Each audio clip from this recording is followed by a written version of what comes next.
It started on one of those perfect fall mornings, the kind that smells like burnt leaves and pumpkin spice. Melissa didn't even plan to stop at the garage sale. She was on her way to the store when something on a folding table caught her eye. A mask. It wasn't plastic, not like the cheap ones kids wear on Halloween. This one looked real.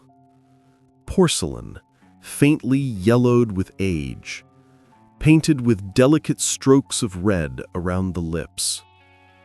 It smiled. Not too wide, not cartoonish, but like someone trying too hard to look friendly. The man selling it was older, quiet, with a voice that rasped like gravel. He told her it came from a theater troupe in the 1970s. Actors used to wear these, he said. They say it holds expression, even when no one's behind it. Melissa laughed nervously. Creepy, she said. He didn't laugh back. She bought it anyway.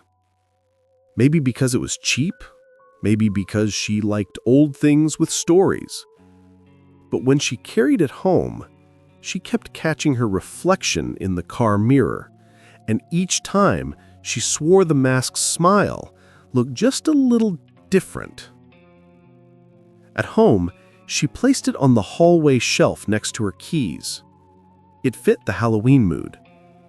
But that night, as she passed by in the dark, she could have sworn it was facing her, even though she'd left it turned toward the wall.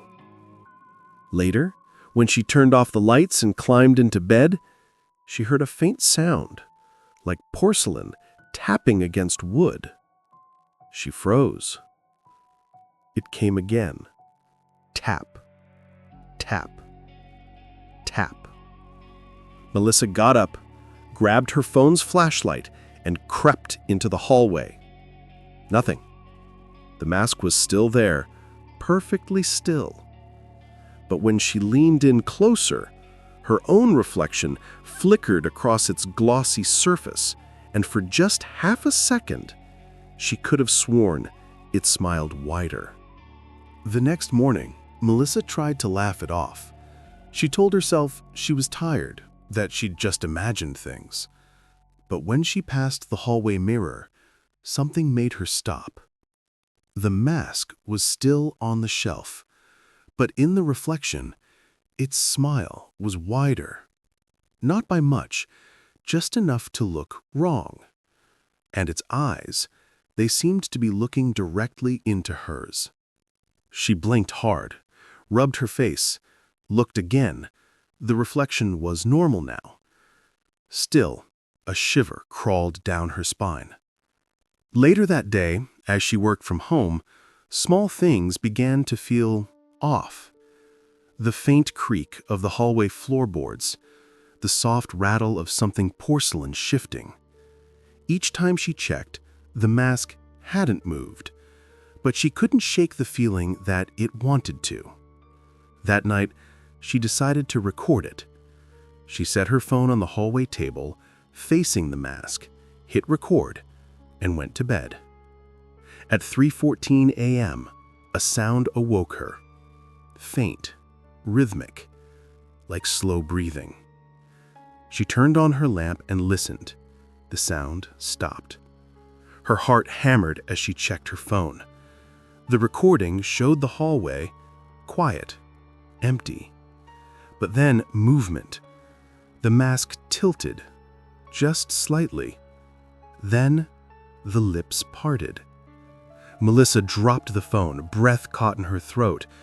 She stared at the mask, perfectly still again. But in the reflection of the hallway mirror, the mouth was still open, frozen in a silent scream. She whispered to herself, "It's just a trick of the light?" And from the dark hallway, a faint echo answered, "Light." The next morning, Melissa didn't touch the mask. She left it on the shelf, pretending nothing had happened. but every time she walked past, she felt its eyes on her. By nightfall, she decided to sleep in the living room. The hallway was dark and silent. At least, she hoped it was. Around 2:47 a.m., the faint tapping began again. Tap, tap, tap. She froze, heart pounding, staring at the hallway. A shadow moved. Slow, deliberate. Melissa's eyes widened. The mask was on the floor, closer to the bedroom than before. Her mind raced. She grabbed a blanket, covered it, and whispered to herself, "It's just porcelain. It can't." But the blanket slipped off, and the mask was facing her again. Then the softest sound, almost a whisper, came from the mask itself. "We're smiling together." Melissa stumbled backward. The hallway mirror reflected her, and in the reflection, her own face was already grinning. She hadn't moved. The mask remained on the floor, pristine, perfect, smiling. And somewhere, deep in the shadows, the faint echo of her laughter joined it.